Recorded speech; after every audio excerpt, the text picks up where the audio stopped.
Miami hires a new defensive backs coach, but is that enough to fix this secondary? Next on the Storm Tracker podcast.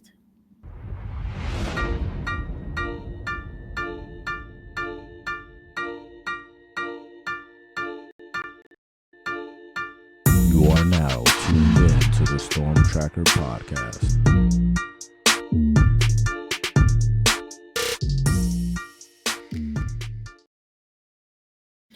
Welcome back, Canes family, to another edition of the Storm Tracker podcast. I'm Marcus Benjamin, publisher of CanesCounty.com, part of the Rivals.com network.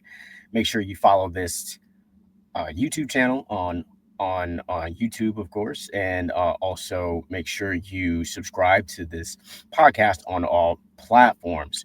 Miami hired Zac Etheridge this week, so they do have a defensive backs coach to add to the roster. So I wanted to talk about that and also to see if Miami's finally a championship contender, whether that be a championship contender for the conference or the nation. And I also wanted to talk about some breakout players and some underclassmen that could also break out this spring. And joining me to talk about it all is Alex Donno of the Locked On Canes podcast. Thanks for joining me today, Alex. Marcus, thank you for having me, and I'm excited. This is the time of year where a lot of lies are told, but we try to keep it as real as we possibly can as we gear up for spring football.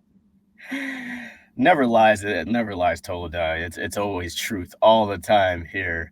But yeah, I hear you 100%. But yeah, Miami hires Zac Etheridge as their DBs coach, and from what I understand, he is probably going to coach the cornerbacks, and they are likely going to bring in a safeties coach as well. So it's going to be one more coach for the secondary than what we had last year, because of course last year Lance Guidry was the one who kind of dealt with the safeties, while Chevis Jackson dealt with the cornerbacks. So we already have our defensive coordinator and Corey Heatherman, now Etheridge. But the hire of Etheridge, your thoughts of Miami bringing in that type of defensive backs coach, and is that the answer for this secondary that was subpar last season? Yeah, when this hire was first reported and came down on Tuesday, I had to do a lot of research on Etheridge. I had heard the name before, but I hadn't studied him because in typical Mario Cristobal fashion, he ends up hiring somebody that none of us even knew was in the mix for the job. Right? All the names that we've been talking about for the past couple of weeks, Etheridge was not one of them. But honestly, Marcus, in looking at how his units have performed over the past several years, two separate stints at Houston and then a 3-year stint at Auburn in between his times at Houston. Zac Etheridge checks off three important boxes for me when evaluating a new staff hire. The first of those being the units that he has coached in his time as a DBs coach. They've always performed well. So that's an important thing, right? I mean, this past season, Houston against the pass was 28th in the country, third in the Big 12. Very respectable group. Jeremiah Wilson, their top cornerback, really performed well under Etheridge's tutelage this past year at Houston. He had very successful units at Auburn as well when it came to pass coverage. So that checks off a really important box. Another box you want to check off is he a proven developer of talent? And you've seen big lists of a number of different players, especially from his time at Auburn, because obviously Auburn is, recruiting a higher level of talent than Houston usually would, but he's helped a lot of players develop into NFL draft picks over the years. And of course, Miami is also a school that attracts, similar types of talent you would get to Auburn. So that's another box he checks off, developing players for the NFL. And then the third box that I believe he checks off just based on the feedback that I get is he seems like a successful and energetic recruiter. And of course, being a good recruiter is really non-negotiable when you're going to work on a Mario Cristobal staff. And from what I've heard, Etheridge has had some success recruiting the South Florida area and is pretty well liked by the coaches in the area. So those are three important boxes that he checks off to me. And I noticed when the Etheridge report started to come out, a lot of Miami fans are like, okay, this is cool. This seems like this guy knows what he's doing. Some Miami fans are like, what is this? Who is this bum? Like, who is this guy? And I think that just some of that, Marcus, comes from the surprise of, Mario hiring somebody that, again, none of us, media included, were really talking about this guy. And I think it's just like it came so far out of left field. But then the more you actually study his track record, I think the more you respect Zac Etheridge as someone who looks like one of the better defensive backs coaches in the country. And Marcus, and part of my research that I've done over the past day or so is, I reached out to, actually one of them reached out to me unsolicited, the hosts of the Locked On Houston Cougars show, who told me, like, you guys are going to love Etheridge. This is an excellent coach. We didn't want to lose him from Houston. He was actually curious. I don't know yet what the contract terms are, but he was curious, like, how much is Miami paying him that he left the job where he's happy or whatever. I also reached out to the host of Locked On Auburn, because Etheridge was there up until through the 2023 season, and he only had nice things to say about Zac Etheridge, that he's a very good recruiter. He made sure to say that, and seemed like a successful coach on the field. So, it's always a good sign when the previous couple stops that your new coach has been on, where you get nothing but good reviews. Yeah, absolutely. I totally agree with you about the hire. I like it in typical crystal ball fashion. It was definitely kind of under the radar as far as the pursuit of this particular coach in Etheridge. But you talked about the recruiting part of it, and I think that's really key part of it for me. I think it's all about the personnel. And I think Miami did well to upgrade the personnel. You can tell, obviously, that Miami truly emphasized to upgrade the secondary. And I think they did that personnel-wise, bringing in the transfers that they have with Xavier Lucas, Zachariah Poyser, Charles Brantley. I think these guys are going to play. I think they're going to play often as well. Ethan O'Connor, I think, has a chance to really play immediately as well. So to add those guys in the mix with Damari Brown and OJ Frederick, I think this is going to be a very solid unit, and it could compete as the best unit on the defense, which is a significant upgrade from last season. Because let's be honest, Donno, I think the lack of depth in the secondary is the reason why Miami did not make the college football playoff last season. I think a lot of these games were probably a lot closer than they needed to be, just based on the lapses that we saw in the secondary last season. And I think with the addition of Heatherman and now Etheridge, I think Miami's certainly on the right track here.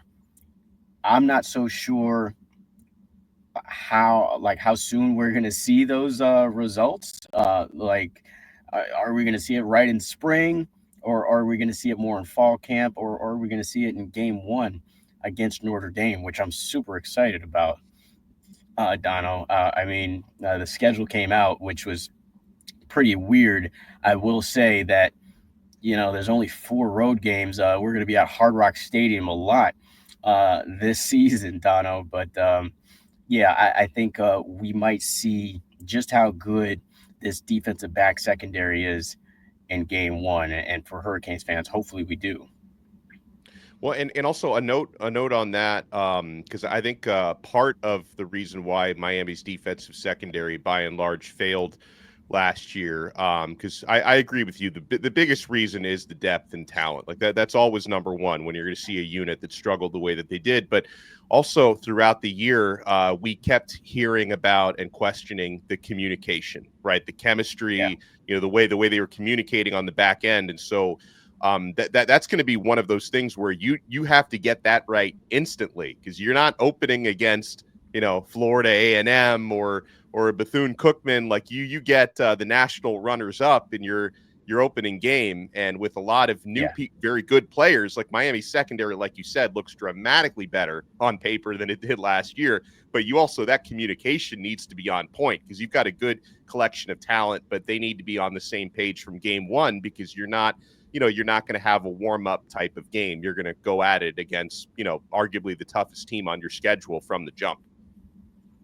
Yeah, I'm curious to see who they hire as a safeties coach as well. And like I mentioned before, I'm glad that there is two two coaches for the secondary going into this 2025 season, because that's another recruiter, for the secondary. It seems like they are putting a ton of emphasis on the secondary going into this 2025 season. But is it enough to make Miami a championship contender? Because the offense, hey, looked great last season, but that was under the guidance of Cam Ward, the Heisman contender, who will likely be the first pick of the NFL draft in a couple of months here. So with the addition, I know, like we mentioned, still have to add a safeties coach. Probably going to add some more players in the next window as well in the spring. But when you look at this team right now, how it's composed, are they a championship contender? I think they can be, assuming defensive improvements. But the other thing offensively, Marcus, that I would like to see this year, complementary football on both sides. Like your defense needs to help you a little bit when you have, let's say, a 21-point lead like they had against Syracuse that they ultimately blew. But I also I want to see an offense that is, and this is taking nothing away from Cam Ward. Miami had the best quarterback in the country this past year, and they used him accordingly. And he was dynamic, and he was absolutely spectacular. He's about to be the number one pick, we think, in the NFL draft. But I think, if anything, this year you might want to be a little bit more diverse when it comes to being more balanced with the running game and the passing game, because I think that can also help you kill off some games. Maybe work the clock in a different way. So I think there's no reason why Miami, even with Carson Beck, who's not Cam Ward, but he's a good, proven veteran quarterback with all the experience in the world, but maybe you lean a little bit more on the Mark Fletchers and the Jordan Lyles a little bit this year. So I think that was maybe something Miami can lean a little bit more on to kill the clock and be a little bit more, clinical later on in games. Defensively, it's great that Miami is making these massive upgrades with the defensive secondary, but they also need more consistent pressure from the defensive line. Now, the defensive line last year, was considered to be the strength of the defense. That's where most of the most talented players were. And like here and there, they showed up in spurts and dominated, but it wasn't consistent enough. Like, you would have thought Miami's defensive line, the way that they played in the Florida game to open the season, you're like, man, this unit's going to have like 100 sacks and no one's going to have any time to throw. But they weren't consistent enough. Like, there were certain games when a guy like Tyler Barron would absolutely dominate, and then he'd be pretty quiet the next couple of games. Trends like that throughout the year. So I think the pass rush needs to be more consistent. If you ask me the question like you did, what's really missing to make this a championship team? Obviously, compared to last year, you would just say defense is the number one thing, because you had the number one offense in the country, and your defense was, average and probably worse than average in most of the big games that you played against. So I think that's the big thing. But then, the other thing, just from the top down, offense, defense, everything, just a little bit more consistency, right? Because there were certain games where even in some of the games you won, like against Cal and against Virginia Tech, like, how were you so poor for first half, 3 quarters, and then you can just turn it on and flip a switch in the fourth quarter? Or the Syracuse game, how were you so good for the first quarter and a half, and then you kind of fall asleep after that? So I think this team needs to just find more consistency with their execution. I think they have the talent to do it. And I'm hoping that, adding a guy like Carson Beck to be your starting quarterback, who brings in the experience that he has, having played at a, championship level program and having that 24-3 record as a starter. And, when you're Georgia, half the games that you play are, feel like, the biggest games that you play in the ACC. So I'm hoping his experience is going to help, Miami be a little bit more consistent and try to finish the jobs that they start and not be so up and down in certain games. Absolutely. I think Carson Beck is a high-level game manager. That might not be that might be an unpopular opinion, or people may scoff at that term, game manager, but a lot of game managers win Super Bowls, and just win championships overall. And I think he can manage the game. And you talked about his experience. This is an experienced player who's played a lot of college football at a very high level in the SEC. So I think he's kind of seen it all, for the most part. So I like the fact that you got an experienced guy that's going to come in and keep Miami relevant in the national championship conversation, as they were last season. I think Miami was kind of in the championship conversation all the way up until that last game against Syracuse. So I think uh, to make them a championship contender, I think Carson Beck has to revert back to the 2023 Carson Beck, and a little bit less of the 2024 Carson Beck. I think if that happens, then I think Miami has a great chance. But you know what else would give Miami a really great chance, Dono? And you talked about this on the Locked On Canes podcast a couple of episodes ago, is if they added a big time receiver named Jeremiah Smith. you know, I think if they add a guy like that, then they're instantly a national title contender, because I think this team really kind of lacks a player of that caliber. I love JoJo, obviously, watched him all through high school. Malachi Tony has all the potential in the world, and so does Joshua Moore as well. Those two freshmen. Look out for Dalen Upshaw as well. And then you've also got Nye Carr, and Ray has a chance to really kind of shine as well. But those guys don't really compare to a Jeremiah Smith. And I know Miami's pushing. I know Miami's throwing everything they can to bring JJ back home. So I say all that to really say I think Miami's lacking just like one more big time explosive player to really make them a championship contender. Xavier Restrepo was Mr. Reliable last year, and at times he was explosive, and Jacoby George as well, and Sam Brown for all that matter. But all those guys are gone. So you need another player or two, I think, that's just explosive. You need an explosive player. Now you have potential on that roster, and I mentioned a few already. And let's not fail to mention Elijah Lofton as one of those potential playmakers and explosive players that we may see, as well as Jordan Lyle and Gerard Pringle as well. These guys, can go 0 to 100 real quick. But I think in this next spring window, I think you want to see if you can bring in a really explosive player, some player that's running like a 4.2 or something like that, that can catch the football and just take it the distance. I mean, hopefully Ray can be that, or maybe JoJo can be that, or Night Carr. If you watch Night Carr's high school tape, he's absolutely explosive. We just haven't seen it on the college level as of yet. Malachi Tony is another explosive player, absolute dog when he has the football in his hand. So I think that's what's really kind of lacking, because like we said, secondary is upgraded. The linebackers, I expect some players to really kind of step up next season. And the defensive line, you got a bunch of young pups that are ready to, bark and bite this spring and going into the 2025 season. And the O-line has been consistent under Cristobal for the past few years. So I think that's really kind of the missing piece for me.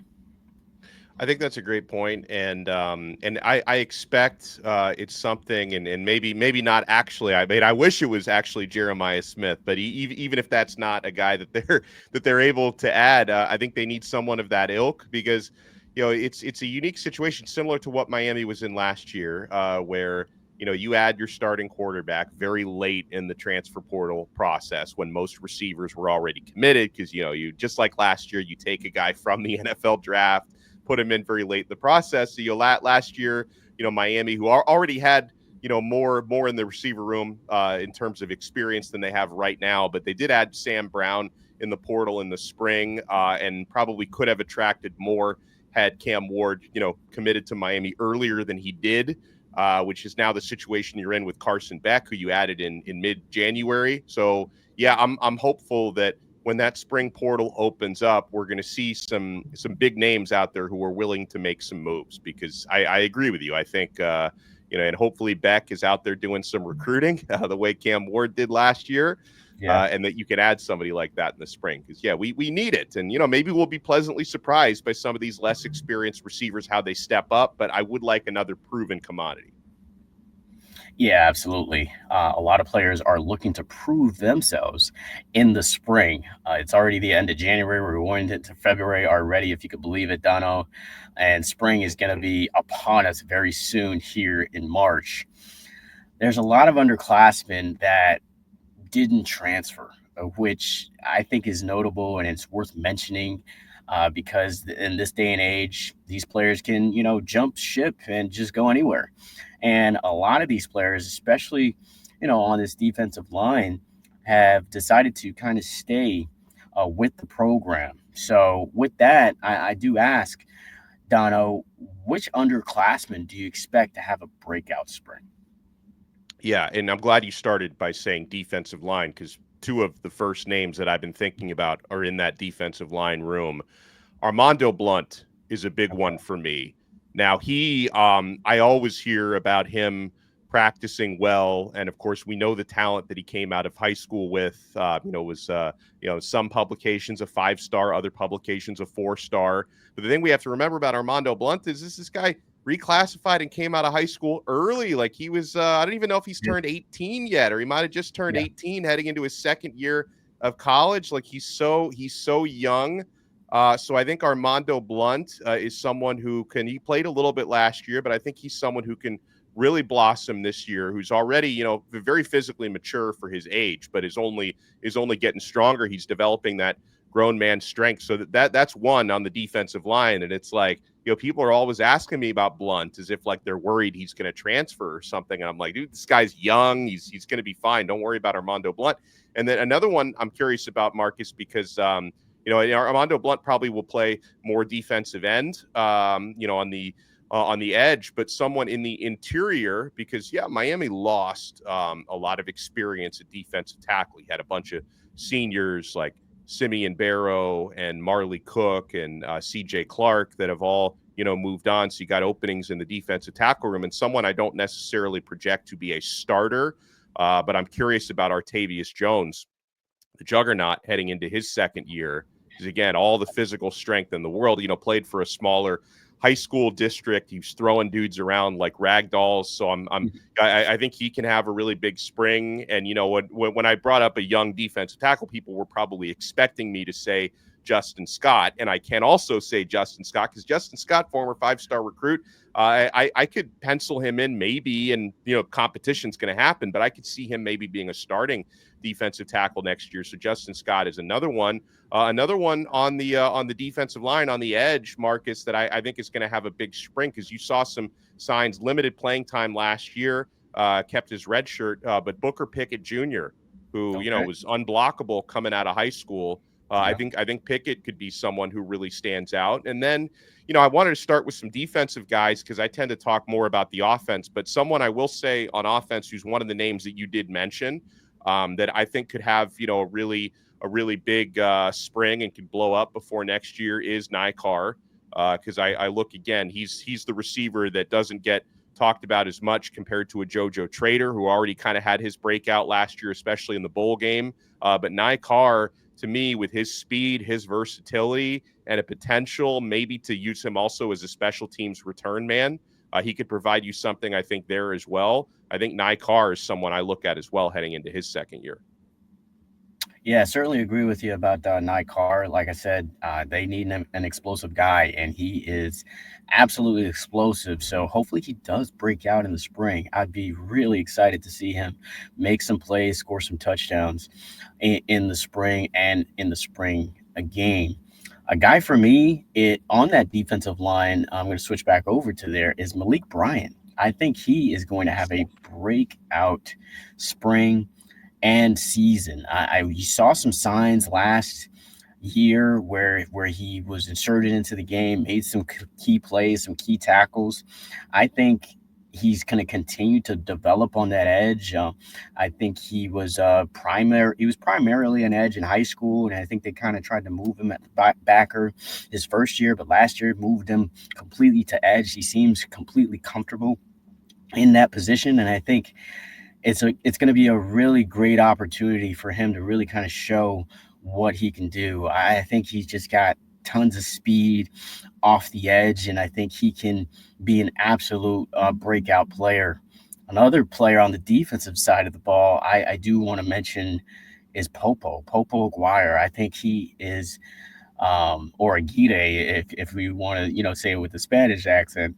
I And think people, he's I mean, when we're on in Miami, people get mad if I don't roll the R's. People get angry in the So Popo Aguirre, I always hit the extra roll. better you than me. I don't think I could roll it as quite as you. Aguirre, that's about as good as it's going to get. But I think Popo is going to have a really, really great spring. I think he's going to end up being one of those great linebackers at Miami. Probably since maybe Shaq Quarterman. I think he is that type of player, that type of smart player. So I really expect him to really kind of take it to the next level here in the spring. On offense, yeah, I'm gonna look at that tight end position because obviously you got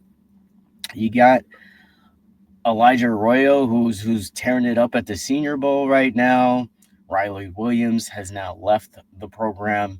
So this is going to be maybe it's not so much a breakout because he kind of broke out last spring with is Elijah Lofton. I think this guy is going to show even more of what he can do. And I think a lot of fans were kind of wanting to see more of him last season. And now you really kind of have no choice here. You got to give him the ball in every way possible. Run him in the wildcat if you need to, because this guy can do it all. And I expect Miami to give him the ball, you know, often. And I think the spring is really going to show his versatility.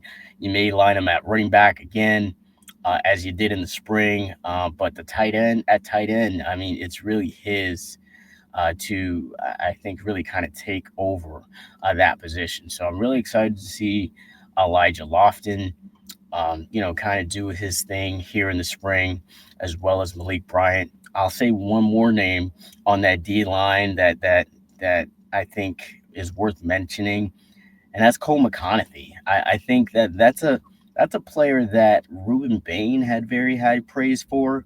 I think Ruben Bain is due for a bounce back season coming next year, as long as he stays healthy. He's battling injuries pretty much all year. People ask me all the time, what happened to Ruben Bain? I was like, he was hurt most of the year. And, it kind of took him a while to really kind of get back going. He didn't really get going until towards the end of the year. But he had high praise for Cole McConaughey. So I think watch out for him as well. I think another year into the program, another year under Jason Taylor, I think he really has a chance to really break out with a lot of the other guys that we mentioned. So I think the defensive line probably will have the most breakout players. I think the linebackers have a chance to kind of break out as well. With Bobby Pruitt is a guy I look at that could really break out. Yeah, I was just gonna mention him as well. Like you read my mind there. Good old Bobby. I think he could definitely do some or turn some heads. I think in the spring and also in the fall.